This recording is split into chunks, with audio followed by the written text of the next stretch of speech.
We will go down in history as the world's greatest statesman or the world's greatest villains. Hermann Goering. The airplane lay stationary on the runway. It was unsafe to take off, explained the pilot, especially with such precious cargo on board. You see, the cargo was highly valuable in the context of a Europe newly liberated from Nazi tyranny. It was both heavy, physically, some could say cumbersome, and fragile at the same time. Fragile in more than one way. But the cargo was not an it. It was a they, a person, a very important person, a Reichsmarschall nonetheless, one of only two people to hold the rank in hundreds of years. The cargo was Hermann Goering, chief of the Luftwaffe, the highest ranking of all the Nazi leaders to survive the Second World War. Welcome to Ancient to Recent. My name is Joseph Parkinson, and we are starting a new series looking at Dr. Douglas Kelley, the US Army psychiatrist sent to assess the men who would stand trial after World War II, with a special focus on his relationship with Hermann Wilhelm Göring. Episodes of the Ancient to Recent podcast are out every Friday and are available on YouTube, Apple Podcasts, and Spotify. This was a rare stationary moment for Göring in 1945. For weeks, he had been on the run. He had left his beloved hunting retreat and personal estate, Hall, and had been briefly arrested in the dying days of the Reich after offering to take over the reins of power from the Führer, something that had sent Hitler into a rage. But by April 1945, Hitler had bigger problems to worry about. The SS had been given the order to murder Göring, but Göring had made his way out of their iron grip, one of very few who could make such a claim. Göring had tried to communicate with the Allies, sending a letter to the US High Command. He had offered to help the Allies form a new provisional government, with him, of course, as its leader. He was, after all, the new Führer, the long-appointed successor to Adolf Hitler. And with Hitler dead, so Göring thought, surely he was the natural successor, that the Nazis may have forfeited their right to rule due to the war they had unleashed that had lay a continent, Germany included, to waste, and their crimes of murdering millions, including 6 million Jews, seems not to have occurred to the Reichsmarschall. Yes, he would be the new leader. He was, after all, indispensable, or at least that's what he thought. Göring was arrested by US Brigadier General Robert I. Stack near the Austrian village of Rastatt. Stack telephoned the field office of Dwight D. Eisenhower to inform the leader of the Allied forces of Göring's arrest. Göring was certain that he would soon be released, and he and his family were taken by American soldiers to a nearby castle to begin what he assured them would be a brief period of confinement. Göring was treated well, eating dinner with Stack and drinking champagne with American soldiers, even posing for photos with them. The next morning, Göring was taken to the airstrip for transportation. A larger plane was brought that could deal with his considerable bulk. So massive had Göring grown by the end of the war that he could not buckle in his own seatbelt. The plane made its 55-minute journey to Augsburg, where US intelligence officers waited to interview Göring. Göring's pilot was named Bo Foster, and Göring exchanged jokes with him. When Foster asked the Reichsmarschall, when did Germany start developing jet engines? Göring replied, too late, and howled with laughter.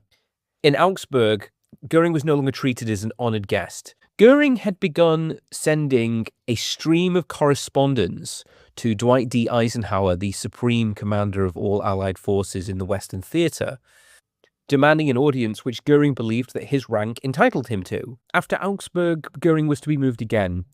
His destination this time, Mondorf-les-Bains in Luxembourg, where he was to be detained in a US prison facility that the Americans had wittily nicknamed Ashcan. The British had a similar facility nearby that they nicknamed Dustbin. The prison was a grand house, but one that had seen better days. It was further reduced by the insistence of American officers that it be stripped of any niceties: chandeliers, furniture, the windows that had afforded stunning views of the town, now crisscrossed with iron bars. Only straw mattresses and folding beds were to be left for the prisoners. The palace was fortified with barbed wire, machine gun posts, searchlights, and watchtowers to ensure that the Nazi prisoners would have no illusion as to their status. The new commandant was U.S. Army Colonel Burton C. Andrus, and he hoped to keep the purpose of the facility secret despite the fortifications. It was a forlorn hope, but he still endeavored to shroud the facility in mystery.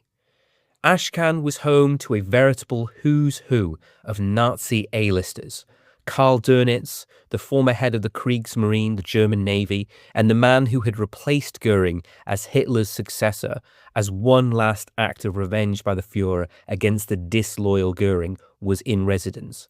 The last commander of the Wehrmacht, the German army, Wilhelm Keitel, accompanied by his deputy, Alfred Jodl, the mentally unstable director of the German Labour Front, Robert Ley, Hans Frank, the former governor of Nazi-occupied Poland, Alfred Rosenberg, a Nazi philosopher who attempted the impossible task of making a coherent philosophy of Nazism, an endeavour to which he, unsurprisingly, failed, Julius Reicher, the repugnant editor of Der Stürmer, a puerile newspaper full of lurid tales of Jewish sexual perversion, not so much a dog whistle as he was a foghorn of pure racist bile, a man so perverse and guttural in his race hatred that he was shunned by the other Nazis. Andrus was worried that news of the inmate's identity could escape and lead to the prison being stormed and inhabitants murdered by vengeful Luxembourgers eager to pay back the years of brutal occupation they had experienced at the hands of the Nazis. Andrus was a vision of a professional soldier, 5'10", born in Washington State, and had served in the trenches of World War I. He had previously been the warden of Fort Oglethorpe, a prison in Georgia that had a bad reputation for lawlessness before his appointment. The inmates run the prison, there were frequent riots and escape attempts. Andrus put an end to this, introducing solitary confinement for misbehaving prisoners and ordering the guards that anyone who attempted to escape was to be shot. Fort Oglethorpe became a model of order and discipline under Andrus's watch. Goring reported to Andrus on arrival, and the two men took an instant dislike to each other. Goering had brought with him his manservant, a dozen suitcases that included his dress uniform, silk underwear, hot water bottle, and slippers. Goring also brought 80,000 Reichmarks, the equivalent of $1 million in today's money. Goering was confined to a bare cell with nothing but a single chair that almost collapsed under his immense girth, a bed, a desk, built of flimsy material especially designed not to support a human weight so as to thwart suicide attempts. All inmates were subject to a physical, with Goering's confirming a quickened pulse and irregular heartbeat. His breathing rapid and shallow, his hands shaking. Goering continued his steady stream of one-sided correspondence to Eisenhower. The guards were insubordinate, the cells Spartan, his luggage, complete with jewels and cash, had been confiscated, the food was not to his taste, even his servant had been sent away.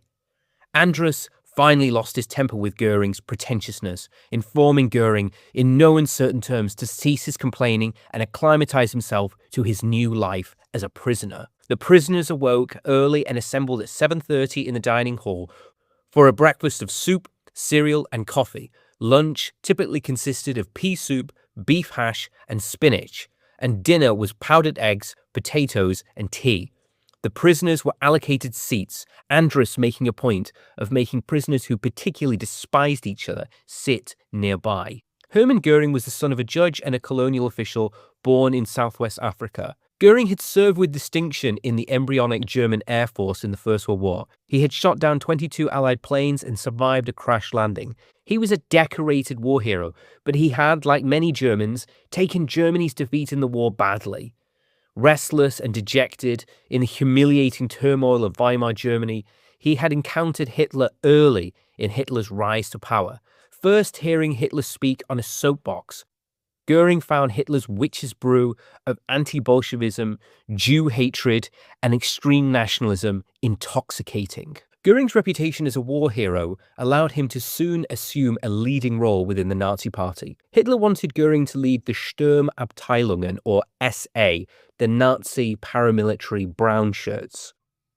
But after the failure of the Beer Hall Putsch in 1923, Goering left Germany to live in Italy and Sweden for several years.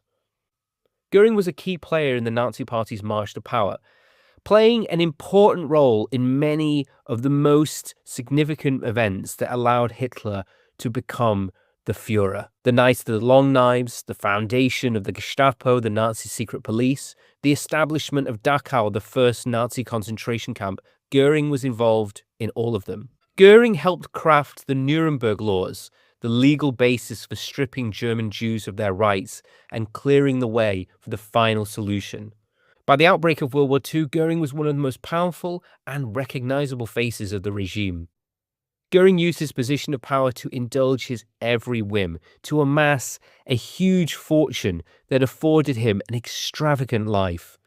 Hunting, properties, lavish parties, sparkling medals, fine art, nothing was too good for the Reichsmarschall. But as the war turned against Germany, Goering lost influence to figures such as Himmler and Martin Bormann. Of all the trinkets, baubles, and bric-a-brac that Goering brought with him to Ashcan, one was truly indispensable.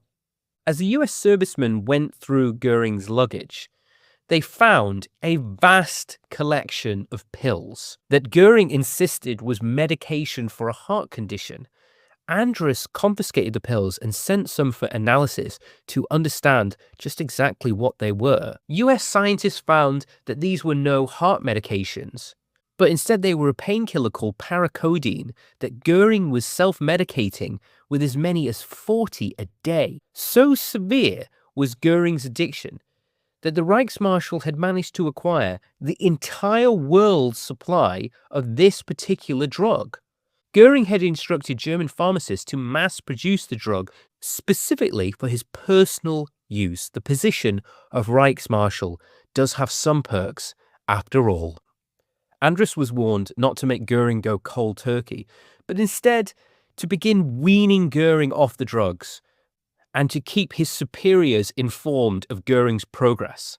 On the 26th of May, Andrus ordered the prison medical staff to begin the process of gradually reducing Goering's dosage, first down to 38 pills, then down to 18. In early August, there was a new arrival at Mondorf, Captain Douglas M. Kelley, handsome, stocky, with brown wavy hair and a California charm. He was an army psychiatrist 3 years into his service. Andrus explained to Kelley that his task was to maintain the mental well-being of his inmates. Kelley immediately met with the prisoners, but he found Goering particularly intriguing. Kelley's relaxed style was different to the other US personnel. One US Army personnel who already knew the prisoners was US citizen but Luxembourg-born John Dulbois. Dulbois presented an image of being an amiable fellow that many of the inmates thought of as a pushover. But Dulbois was an intelligence officer, and he was feeding information to his superiors. Many of the Nazis felt that they would never stand trial, and so they were eager to talk. Kelley began using these conversations as a basis to create a psychological image of each of them, particularly Goering.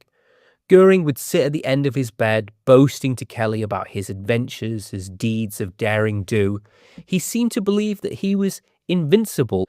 Kelley asked Goering about his exercise routine, pastime, hobbies, childhood, war record, time in the Nazi Party, and sex life. Goering explained his long history of drug abuse. Goering had participated in Hitler's failed attempted coup, the Beer Hall Putsch in 1923.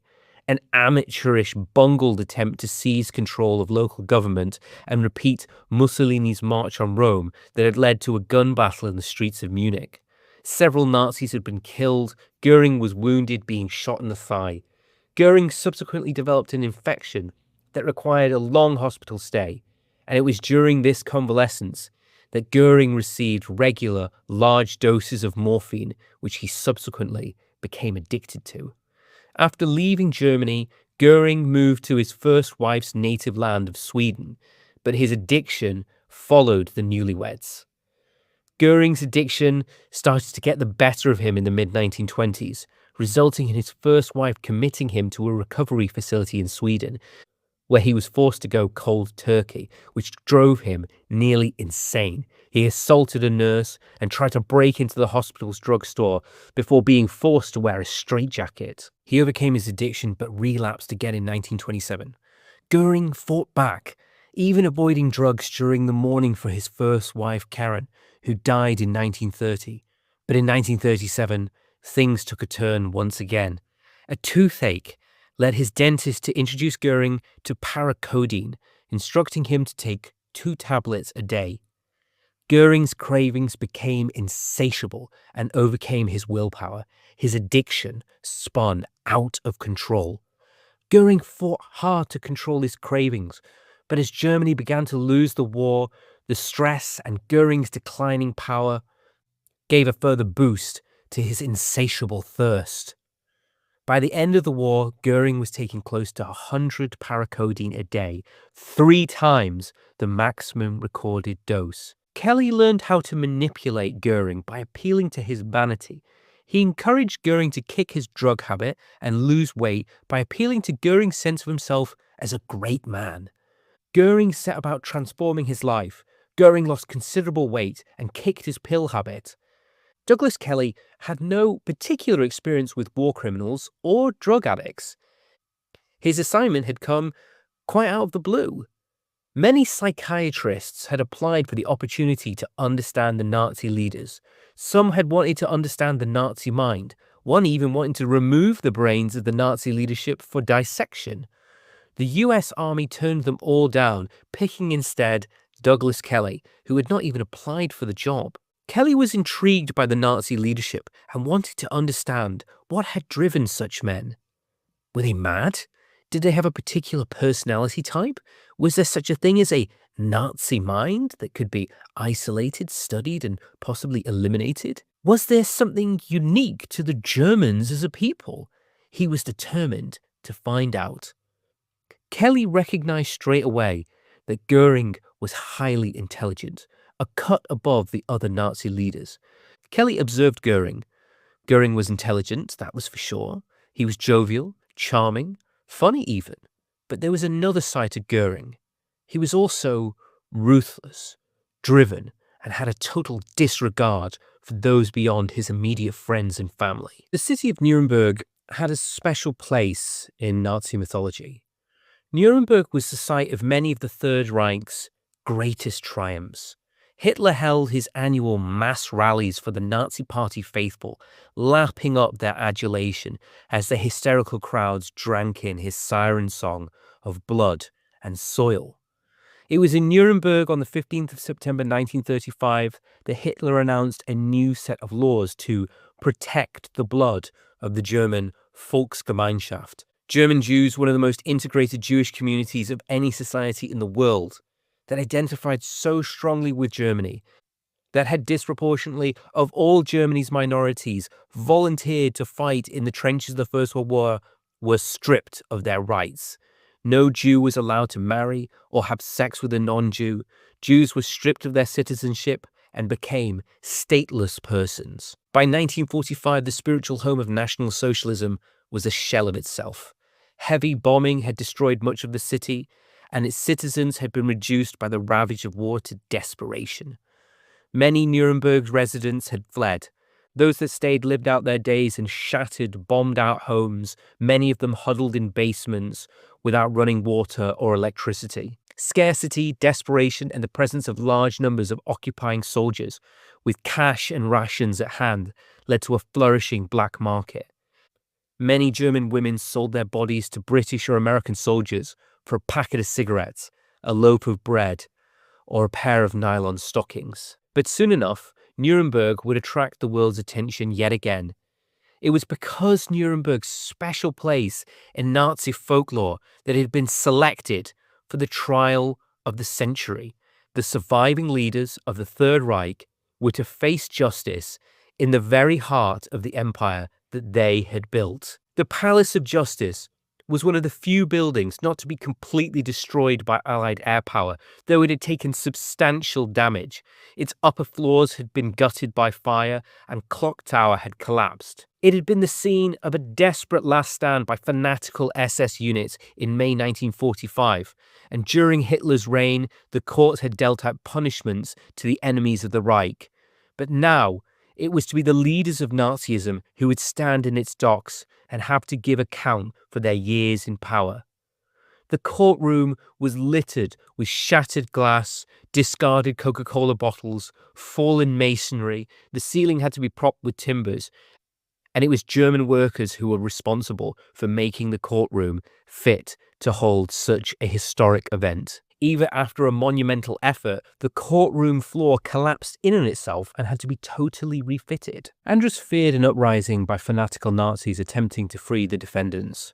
Andrus was frustrated by a lack of staff and guards, with many inexperienced personnel and high turnover. Most security staff were desperate to go home, and some so inexperienced that they didn't know how to handle a gun. So severe was the lack of staff that Andrus could only perform suicide checks at 30-second intervals. Kelley was assigned a new job. He was to assess the sanity of the prisoners to make sure that they were fit to stand trial. But Kelley was beset by a clash of interests. Who did he serve? The prisoners or the authorities? Was he to betray doctor-patient confidentiality? Or did that not apply to the greatest criminals of all time? Kelley also wanted to understand the prisoners for personal reasons. Why had these people done the things that they did? Why had they gone along with it all along? Was it something about them as individuals? Something about the Germans? Were they insane, crazy, or just drunk on power? Was there a personality type linked to Nazism that could be understood, diagnosed, and eradicated? Kelley needed to know. The 22 top Nazis under Kelley's care were isolated from the other prisoners and subject to a strict routine of observation and control. Their cells were stripped of anything that could be used to commit suicide, chairs removed at night, only a single light bulb, a slit open to provide food and water.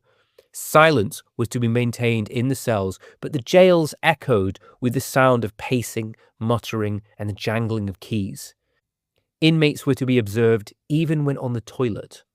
Andrus didn't care about the inmates' rank. He treated them as common criminals, which is kind of ironic because they were, if anything, exceptional criminals. Only a few personal items were allowed: books, pictures, and a pen for writing letters. The inmates had to show their head and hands above the sheets while in bed and were not allowed to turn away from the door even while sleeping. Letters were monitored. 1 hot shower a week was allowed, and that under observation. Exercise was permitted for 15 to 30 minutes a day. Prisoners were forced to stay at least 10 yards apart, all under the constant watch of armed guards. The prisoners were subject to strip searches at random intervals. Any contraband, however small, was confiscated. The inmates grew to despise Andrus. Some complained about his insolence. Didn't he know who they were? Some insisted that they be treated as prisoners, not as criminals. But Andrus was capable of acts of kindness as well. When Hans Frischer arrived from Russian detention late at night, the kitchen was closed, so no hot food was available. So Andrus arranged for a slice of cake to be sent to his cell. The Nazis were more relaxed around Kelley. Many of them intensely bored and welcomed the opportunity to speak freely, especially dishing the dirt about their enemies. Who was a braggart, who was a coward, who was all show. But mostly, they boasted, each with an inflated sense of their own importance and the great accomplishments of the 1,000-year Reich. Kelley was able to get them to talk by treating them with respect. Gone was the prison formalities associated with Andrus, and in a more relaxed environment, they opened up. Kelley convinced the Nazis that all he wanted to do was to understand them, to listen to their stories and get to know them as people. He spent hours in the company of each inmate, sometime with an interpreter speaking German, but many, such as Goering, spoke good English. Kelley obsessively sought every clue, every means to understand his inmates. He met and interviewed their friends, family, and acquaintances. He read their letters, watched newsreels, devoured books about them, and pored through newspaper clippings. Anything to give him an edge, to pick up the hidden detail he may have just let slip through the cracks. All the while, Andrus had other, deeper concerns. Andrus didn't just have to worry about the prisoners killing themselves, he also had to worry about them being murdered by others, or worse still, being liberated. As Goering was being escorted between compounds by a US guard, a dagger implanted itself in a wooden beam thrown by an unknown assailant. Was it meant for Goering? Or perhaps for the security guard? Was it an assassination or a rescue attempt? Nobody knew. Andrus kept the weapon, an ornate SS dagger, as a memento. To protect the inmates, Andrus ordered the construction of a long wooden walkway, sealed off to shield the inmates as they walked to and from the court. Of all the inmates, it seemed that Goering found it easiest to adjust to prison life. He complained less than others and kept up his jovial disposition. But he did confess to Kelley bouts of depression and loneliness. He missed his family. Goering tried to raise himself and others, always cracking jokes and chatting away. Goering even kept a notebook of banned jokes that poked fun at the Führer and other Nazi leaders, which he used to read aloud at dinner. Such comedy would have landed others in front of a firing squad only months before. The one subject that Goering was serious about was his personal life. He kept pictures of his wife and daughter in his cell and was the most prolific letter writer of all the inmates. Goering had been married twice. His first wife, Karin, had died in Sweden in 1930. Goering had stayed in Germany during her final days due to commitment to the Nazi cause. But in 1937, Goering married Emmy Sonnemann, a glamorous singer. After his second marriage, he moved the body of his first wife to the family estate, which he renamed Karen Hall. Was this maybe an admission of guilt? There were rumors about Goering's personal life, but it does seem that Goering's marriage to Emmy was indeed a happy one, and it produced Goering's only child, Ida. Goering, starved of attention, spoke freely to Kelley. He loved to speak of his passion for animals, and the Nazis had indeed introduced progressive reforms to protect animal rights. But Kelley could not help notice that Goering had gone out of his way to protect cats and dogs, but had presided over some of the most appalling crimes against humans in all of history. Firstly, as Marshal of the Luftwaffe, which had carried out raids on civilian targets such as Rotterdam and London. Later, the final solution, the mass murder of 12 million people, including 6 million Jews. Kelley began to form a picture of Goering.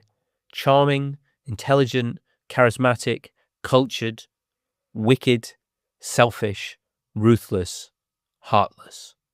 Kelley asked Goering if he really believed in Nazi racial ideology. Did he really believe that the Germans were a nation of supermen born to rule the world? Nobody believed in that rot, said Goering, but it was good politics. To Kelley, Goering showed a complete lack of any form of morality.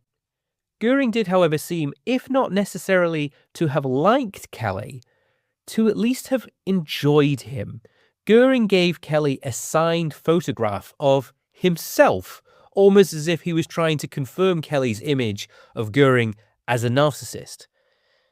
Kelley interviewed all of the prisoners and found them all interesting in their own particular way. Kelley spent much time with Alfred Rosenberg, the Nazi philosopher, and Kelley found Rosenberg to possess a one-track mind, and all roads always led to the Jews. Not capable of being intellectually flexible, understanding others' perspectives, or taking on contrary information.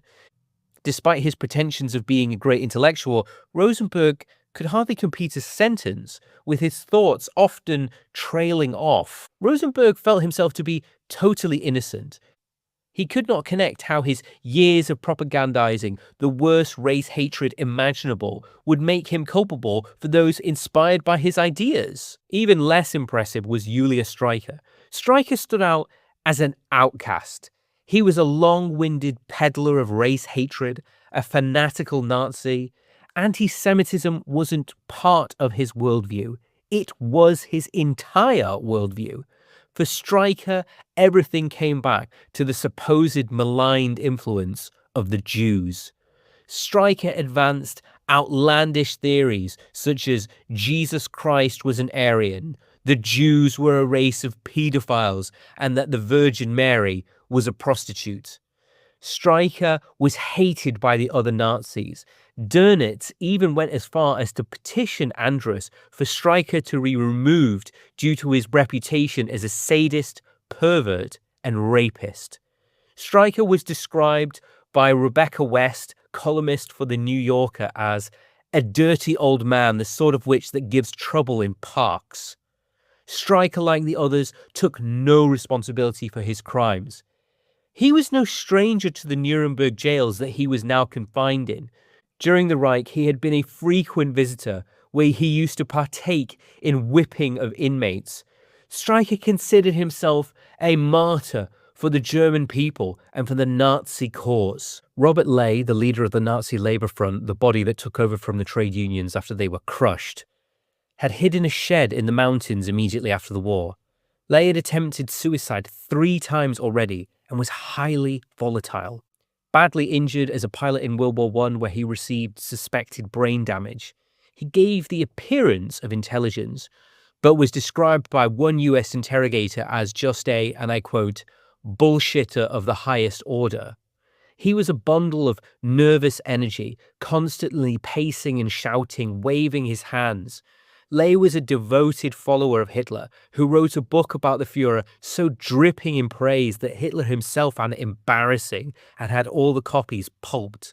Joachim von Ribbentrop, Hitler's foreign minister from 1938 to 45, famous for brokering the Nazi-Soviet pact that started the war, and also for his alleged sexual relationship he conducted with Wallis Simpson, the wife of the Duke of Windsor, former King Edward VIII of Britain. Ribbentrop was shocked to be arrested. He wasn't a military personnel, he was a diplomat. Ribbentrop was a poorly educated former booze salesman.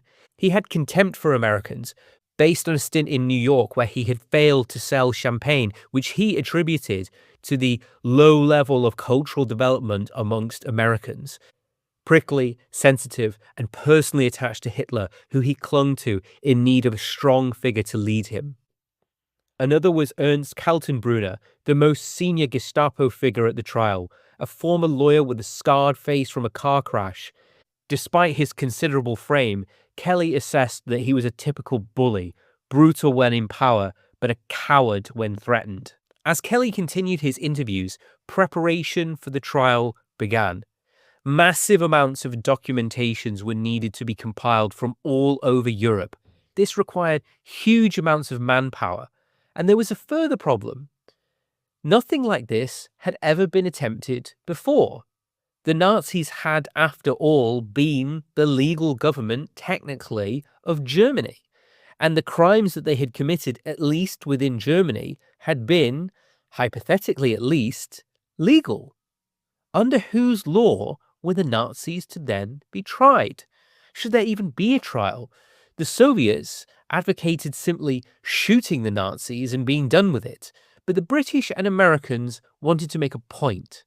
After the First World War, a myth had emerged in German society, the stab in the back, the idea that Germany was a helpless and innocent victim picked on by the victorious Allies. And this sense of victimhood had fueled the rise of Hitler and the Nazis. And the Allies wanted to make sure that nothing like that would happen ever again. The Nazis had to be held accountable for what they had done. The Allies didn't want a show trial, they didn't want martyrs. They wanted to avoid anything that could be presented as the Nazi leadership being victims.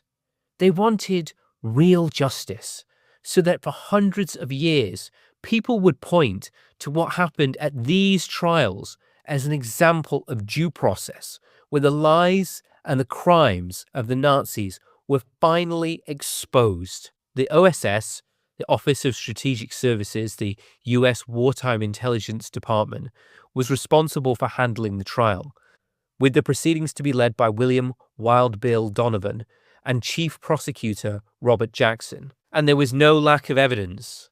Death vans, gas chambers, mass graves, millions of eyewitnesses, tens of millions of documents, from train timetables to letters, telegrams, minutes of meetings, orders, all telling the same story of a systematic program of mass murder orchestrated by Hitler and the leaders of the Third Reich. Kelley wanted to understand the Nazi mind. What is it that drove people to commit such heinous crimes? And this was happening at a very interesting time. In the early and mid-20th century, sociologists and psychiatrists had speculated on the cause of crime. Was it a personality disorder, a mental health problem? Was it the cause of social and economic forces? Or was it something entirely different? After 2 world wars in quick succession, there had even been speculation that the Germans as a people may possess a personality type that made them uniquely aggressive. Richard Brickner had published in 1943 a book called Is Germany Incurable?, claiming that fascism and Nazism are simply a symptom of Germanness. Kelley was joined by John Dulbois, who had been absent for a number of weeks. Kelley was also joined by Howard Trieste, a German native and member of the US Armed Forces. Trieste concealed his Jewish identity from the inmates. Trieste had fled Germany shortly before the war, with much of his family staying behind and subsequently being killed in Auschwitz. Kelley claimed to have spent as much as 80 hours with each inmate. That's probably an exaggeration, but he did spend a considerable amount of time with Goering. Kelley came to understand that Goering, despite his claims of being a great German patriot motivated by a desire to advance his people, had actually embraced Nazism for more cynical reasons. He was an extreme nationalist of sorts, but after World War I, Goering was a man without a purpose, and he joined the Nazi Party because it gave him an opportunity to rise quickly. Kelley was familiar with the work of Dr. Harvey Checkler, who had written a book called The Mask of Sanity in 1941, the first to be published on the concept of psychopaths. A psychopath makes a pretense of fitting into society's norms. They can be charismatic, charming, highly successful, but they are, in fact, utterly ruthless and completely lack empathy. Was Goering what we would today call a psychopath? Kelley asked Goering about Ernst Röhm, the founder of the Nazi brown shirts, the SA.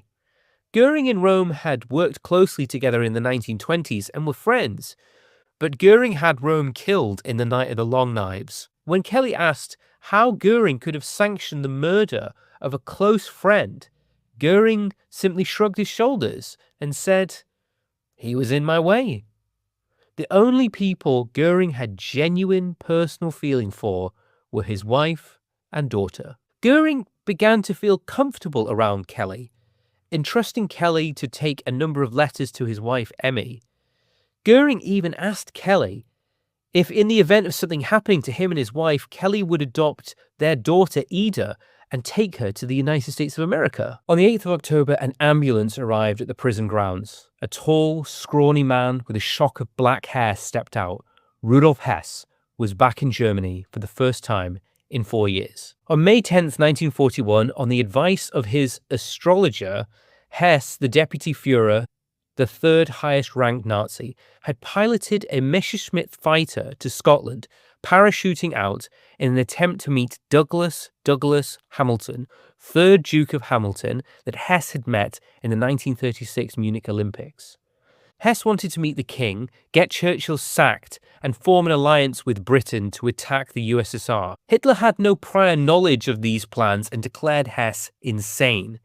Hess was taken into custody, imprisoned for a time in the Tower of London. Born in Alexandria, Egypt, Hess served in the First World War and was an early member of the Nazi Party. Imprisoned in Landsberg for his role in the beer hall putsch, where he transcribed Mein Kampf, Hess served as private secretary to Hitler and was named as deputy Führer in 1933. Hess played a role in many of Hitler's most brutal crimes, including the Night of the Long Knives and the Nuremberg Laws. Hess totally lacked charisma or independent thought and needed a strong personality to cling to. In captivity, Hess claimed he had amnesia before then claiming that it was faked, before then flipping back again to claiming once more to have lost his memory. Hess teetered on the verge of personality disorder, imagining that the British and Jews were plotting to kill him. He had twice attempted suicide. Andrus escorted Hess into the prison where he, by accident, encountered Goering. Upon seeing the former Reichsmarschall, Hess clicked his heels together and gave the Nazi salute. Andrus immediately gave Hess a stern dressing down, informing him that the Nazi salute was banned. Multiple doctors had described Hess as delusional, bordering on insane, but Andrus believed that it was all a show. Kelley assessed Hess to be a quack. Hess was a hypochondriac, believer in astrology, and advocate for alternative medicine. Hess had even set up a factory producing homeopathic remedies in Germany. The only qualification for working there was to not possess a medical degree. The inmates confided in Kelley and also the Catholic and Protestant chaplains that had been assigned to them. Hans Frank, the former governor of Poland and one of the most brutal criminals, seemed to have rediscovered his Catholicism, something so sorely lacking when he had been presiding over the mass slaughter of millions of Poles of both Catholic and Jewish faith. Some understood that the trial was coming and prepared themselves. Kelley wanted to get a deeper understanding of the minds of the inmates, and so he set about administering the Rorschach ink blot test. These tests depended heavily on the skills of the observers. Giving tests in cells, working with interpreters to try and make sure that there was nothing lost in translation, inmates were eager to participate, many commenting favorably on how much they enjoyed the tests. The test cards prompted a wide variety of responses. One card showed an empty wide area surrounded by a collection of connected black dots led to the greatest range of replies. Dönitz said it was two little girls. Ley said thunderclouds. Ribbentrop gazed for 10 seconds and then said nothing. Goering enjoyed the experience, laughing and giving a running commentary and expressing sadness that the Luftwaffe had not had such excellent tests. Maybe, if the Nazis had not so thoroughly persecuted the intellectuals of Germany, they would have. Kelley noted that Goering loved to use words like fantastic and would often describe the images in ways that seemed to relate back to himself. Goering's results showed a highly imaginative, aggressive, ambitious person who sought to subjugate the world to his will, but also someone who seemed to live in a fantasy world of his own making. Hess, on the other hand, seemed to be totally lost by the experiment, shaking his head in disbelief and expressing complete confusion and dismay. Kelley found Robert Ley's test the most interesting. Ley, Kelley suggested, had brain damage from his experience in the First World War. Ley had offered confusing descriptions, failed to identify colors, and gave nonsensical answers. The test showed that though many of the men had odd or obsessive personalities, they were all perfectly sane. On the 8th of October, Kelley administered to Goering the thematic apperception test, a test designed to show a person's worldview, self-image, and relation with others. He showed Goering 20 cards showing people in simple settings and asking Goering to tell a story about who the people he was seeing were, what he thought their history was, what he perceived them to be doing, and what he thought would happen next. Goering, staring at one image, stated, "There is a man, a farmer, deeply devoted to his work and a lover of nature. His fate is resolving around two women, one pregnant woman leaning against a tree, undoubtedly a woman from the country, and the other one, a young girl, mentally more alert, from the city. The man is impressed by the younger girl. A conflict arises within the man's mind, but due to the expectant child and his devotion to the soil, he will return to his wife, and the young girl will go back to the city and go on her own way." Was Goering revealing something about himself? Was he maybe expressing some inner suppressed thought about his two wives? We will never know. On the 6th of October, the Nuremberg staff were informed an inmate in a different wing, not housing the Nazi high command, had committed suicide despite all of Andrus's efforts. The person in question was Leonardo Conti, a Swiss-born Nazi physician, an early member of the party who had overseen experiments on prisoners. Conti had strangled himself. He wrapped his neck with a shirt sleeve and tied the end to the bars of the window before jumping off his chair. Andrus removed all chairs from the cells and increased the frequency of observation. During the third week of October, the prosecutors of the International Tribunal completed the indictment against the most senior 22 Nazi leaders. The defendants were presented with the charges that included membership of the SS and Gestapo, conspiracy to wage aggressive war, war crimes, and crimes against humanity. Each was informed individually. Kelley noted their responses. Goering did not flinch, merely saying, "So it has come." The greatest trial in all of time was about to begin. Thank you for listening to Ancient to Recent. My name is Joseph Parkinson. In our next episode, we will conclude the story of Dr. Douglas Kelley and Hermann Goering. Episodes of Ancient to Recent are out every Friday. You can listen on YouTube, Apple Podcasts, and Spotify.